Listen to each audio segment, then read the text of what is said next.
ಹಾಸನ ಜಿಲ್ಲೆಯ ಕೆಲವು ಪೆಟ್ರೋಲ್ ಬಂಕ್ಗಳ ಮುಂದೆ ಇಂದು ಆಟೋ ಚಾಲಕರು ಹಾಗೂ ಬಂಕ್ ಮ್ಯಾನೇಜರ್ಗಳ ನಡುವೆ ತೀವ್ರ ಮಾತಿನ ಚಕಮಕಿ ನಡೆದು ಹೈಡ್ರಾಮವೇ ಸೃಷ್ಟಿಯಾಯಿತು. ಇಂಧನ ಪೂರೈಕೆಯಲ್ಲಿ ವ್ಯತ್ಯಯ ಉಂಟಾಗಿರುವ ಹಿನ್ನೆಲೆಯಲ್ಲಿ ಈ ಘಟನೆಯು ನಡೆದಿದೆ. ಘಟನೆಯ ಕುರಿತು ಆಕ್ರೋಶ ವ್ಯಕ್ತಪಡಿಸಿದ ಆಟೋ ಚಾಲಕರು, ನಾವು ಕಳೆದ 10 ದಿನಗಳ ಹಿಂದೆಯೇ ಇಂಡೆಂಟ್ ಹಾಕಿದ್ದೇವೆ. ಟ್ಯಾಂಕರ್ ತರಿಸಲು ಸುಮಾರು 5 ಲಕ್ಷ ರೂಪಾಯಿ ನೀಡಲಾಗಿದೆ. ನಿಯಮದ ಪ್ರಕಾರ ಹಣ ಪಾವತಿಸಿದ 24 ಗಂಟೆಯೊಳಗೆ ಲೋಡ್ ಬರಬೇಕಿತ್ತು. ಆದರೆ ಇಲ್ಲಿ ಉದ್ದೇಶಪೂರ್ವಕವಾಗಿ ವಿಳಂಬ ಮಾಡಲಾಗುತ್ತಿದೆ ಎಂದು ದೂರಿದರು. ಇಷ್ಟೇ ಅಲ್ಲದೆ ಹಿಂದೂಸ್ತಾನ್ ಪೆಟ್ರೋಲಿಯಂ ಬಂಕ್ಗಳಲ್ಲಿ ನಡೆಯುತ್ತಿರುವ ದಂಧೆಯ ಬಗ್ಗೆ ಆರೋಪಿಸಿದ ಚಾಲಕರು, ನಮಗೆ ಬರಬೇಕಾದ ಲೋಡನ್ನು ಹೆಚ್ಚಿನ ಮೊತ್ತಕ್ಕೆ ಖಾಸಗಿ ವ್ಯಕ್ತಿಗಳಿಗೆ ಮಾರಾಟ ಮಾಡಲಾಗುತ್ತಿದೆ. ಇಂತಹ ದಂಧೆಯಿಂದ ಸಾಮಾನ್ಯ ಆಟೋ ಚಾಲಕರಿಗೆ ತೊಂದರೆಯಾಗುತ್ತಿದೆ ಎಂದು ಅಸಮಾಧಾನ ಹೊರಹಾಕಿದರು. ಈ ಆರೋಪಗಳ ಬಗ್ಗೆ ಪ್ರತಿಕ್ರಿಯಿಸಿದ ಪೆಟ್ರೋಲ್ ಬಂಕ್ ಮ್ಯಾನೇಜರ್, ನಮ್ಮ ಬಳಿ ಸ್ಟಾಕ್ ಇಲ್ಲದಿರುವುದು ನಿಜ. ಸ್ಟಾಕ್ ಶೂನ್ಯಕ್ಕಿಳಿದಿದೆ. ನಾವು ಕಂಪನಿಗೆ ಹಣ ಪಾವತಿಸಿದ್ದೇವೆ, ಆದರೆ ಕಂಪನಿಯಿಂದ ಲೋಡ್ ಪೂರೈಕೆಯಾಗುತ್ತಿಲ್ಲ. ನಾವು ಉದ್ದೇಶಪೂರ್ವಕವಾಗಿ ಸ್ಟಾಕ್ ನಿಲ್ಲಿಸಿಕೊಂಡಿಲ್ಲ ಎಂದು ಸ್ಪಷ್ಟಪಡಿಸಿದರು. ಇವರು 10 ದಿವಸದಿಂದ ಇಂಡೆಂಟ್ ಹಾಕಿದ್ದಾರೆ. 10 ದಿವಸದಿಂದ ದುಡ್ಡು ಕೊಟ್ಟಿದ್ದಾರೆ. ಇಂಡೆಂಟ್ ಹಾಕಿದ್ದಾರೆ. 5 ಲಕ್ಷ ಚಿಲ್ಲರೆ ಏನೋ ದುಡ್ಡು ಕೊಟ್ಟಿದ್ದಾರಂತೆ ಟ್ಯಾಂಕಿಗೆ.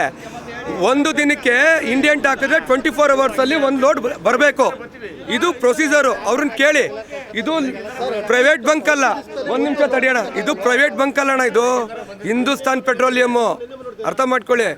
ಇವರು ನಂದು ಆರೋಪ ಏನಿಲ್ಲ ಅಣ್ಣ. ಸಿಂಗಲ್ ಆರೋಪ ಒಂದೇ. ಇವ್ರಿಗೆ ಬರೋ ಗ್ಯಾಸ್ನ ಪ್ರೈವೇಟ್ ಬಂಕ್ನವ್ರಿಗೆ ಮಾರ್ಕತ್ತಾ ಇದ್ದಾರೆ. ಇದು ಸತ್ಯ. ಇವತ್ತು ನಡೀತಾ ಇರೋ ದಂಧೆನೇ ಇದು.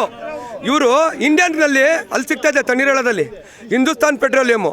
ಗೌರ್ಮೆಂಟ್ನವರು ಫಸ್ಟ್ ಕೊಡೋದು ನ್ಯಾಷನಲೈಸಲ್ ಬ್ಯಾಂಕ್ಗಳಿಗೆ. ಯಾವುದೋ ಈ ಪ್ರೈವೇಟ್ ಬಂಕ್ಗಳಿಗೆ ಕೊಡಲ್ಲ ಅಣ್ಣ ಗ್ಯಾಸ್ಗಳು. ಅವ್ರು ಇವತ್ತು 77 ರೂಪಾಯಿ ಮಾಡ್ತಾ ಇದ್ದಾರೆ.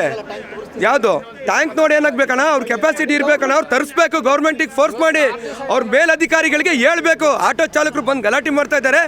ಪ್ರೈವೇಟ್ ಗ್ಯಾಸ್ ಬಂಕ್ಗಳಲ್ಲಿ ಗ್ಯಾಸ್ ಬರ್ತಾ ಇದ್ದಾವೆ, ನಮ್ದು ನ್ಯಾಷನಲೈಸರ್ ಬಂಕ್ಗಳು ನೀವು ತರಿಸಿ ಅನ್ಬೇಕು. ಅದು ಬಿಟ್ಬಿಟ್ಟು ಗ್ಯಾಸ್ ಇಲ್ಲ, ನಾನು ಇಂಡೆಂಟ್ ಹಾಕಿದ್ದೀನಿ ಅಂತ ಕಾರಣ ಕೊಡಬಾರ್ದು.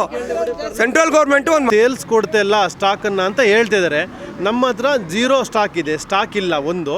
ಆಮೇಲೆ ಇವ್ರಿಗೆ ಏನಾಗ್ತಿದೆ ಅಂದರೆ, ಇವರು ಬೇಕು ಅಂತ ತರಿಸ್ಕೊತಿಲ್ಲ ಅಂತ ಹೇಳ್ತಿದ್ದಾರೆ. ಸರ್, ನಾವು ದುಡ್ಡು ಹಾಕಿದ್ದೀವಿ, ಎಲ್ಲ ರೀತಿ ಮಾಡಿದ್ದೀವಿ, ಕಂಪ್ನಿಯಿಂದ ನಮಗೆ ಲೋಡ್ ಬರ್ತಾ ಇಲ್ಲ ಸರ್. ಇದು ಸತ್ಯ.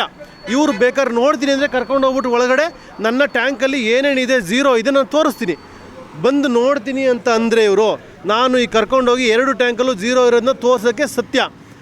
ಇವರು ಹೇಳ್ತಿರೋದು ಸ್ಟಾಕ್ ಇಟ್ಕೊಂಡು ಸೇಲ್ಸ್ ಕೊಡ್ತಿಲ್ಲ ಅಂತ ಹೇಳ್ತಾರೆ. ಅದು ತಪ್ಪು ಸರ್. ನಾನು ಅದನ್ನು ಮಾತ್ರ ಹೇಳ್ಬೋದೇ ಹೊರತು ಸ್ಟಾಕ್ ಇಲ್ಲ ಅಂತ ನಾನು ಬೇಕಾದ್ರೆ ಕರ್ಕೊಂಡೋಗಿ ತೋರಿಸ್ತೀನಿ. 2 ಟ್ಯಾಂಕಲ್ಲೂ ಝೀರೋ ಇರೋದನ್ನ ಇವರು ತೋರಿಸ್ತೀನಿ. ಪ್ರತಿಯೊಬ್ಬರು ಬನ್ನಿ, 30 ಜನ ಬನ್ನಿ, ಒಳಗಡೆ ತೋರಿಸ್ತೀನಿ. ಝೀರೋ ಇದೆ ನಮ್ಮ ಹತ್ರ. ಅವರು ಬಿಲ್ ಮಾಡ್ತಿಲ್ಲ, ನಾವೇನೂ ಮಾಡೋಕ್ಕಾಗ್ತಿಲ್ಲ ಸರ್. ಅದನ್ನು ನಾವು ಎಷ್ಟು ಸಲ ಫೋನ್ ಮಾಡಿವಿ ಅಂದರೆ, ನಮ್ಮ ಹುಡುಗರು 2 ಲೇಬರ್ಗಳಿದ್ದಾರೆ. ಪ್ರತಿದಿನ 2 ಬರ್ತಾರೆ, 2 ಹೋಗ್ತಾರೆ. ಇಬ್ಬರಿಗೆ ನಾವು ಸಂಬಳ ಕೊಡಬಾರ್ದ್ವಾ? ನಾವು ಸೇಲ್ಸ್ ಮಾಡಬಾರ್ದ್ವಾ? ನಮಗೆ ಎಷ್ಟು ಸಮಸ್ಯೆ ಇದೆ. ಇವರು ಏನಾಗ್ತಾರೆ ಅಂತಂದರೆ, ನಿಮ್ಮ ಹತ್ರ ಇಟ್ಕೊಂಡು ಕೊಡ್ತಿಲ್ಲ ಅಂತಾರೆ. ನಾನು ಕರ್ಕೊಂಡೋಗಿ ನಮ್ಮ ಹತ್ರ ಏನು ಝೀರೋ ಇದೆ ತೋರಿಸ್ತೀನಿ. ನಾನು ಖಾಲಿ ಸ್ಟಾಕ್ ತೋರಿಸ್ತೀನಿ.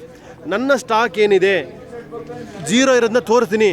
ನಾನು ಝೀರೋ ತೋರಿಸ್ಲಿಲ್ಲ ಅಂದರೆ ಇವರು ಏನು ಹೇಳಿದ್ರು ನಾನು ಅದಕ್ಕೆ ತಲೆ ಬಾಗ್ತೀನಿ. ನನ್ನ ಹತ್ರ ಸ್ಟಾಕ್ ಇದ್ದು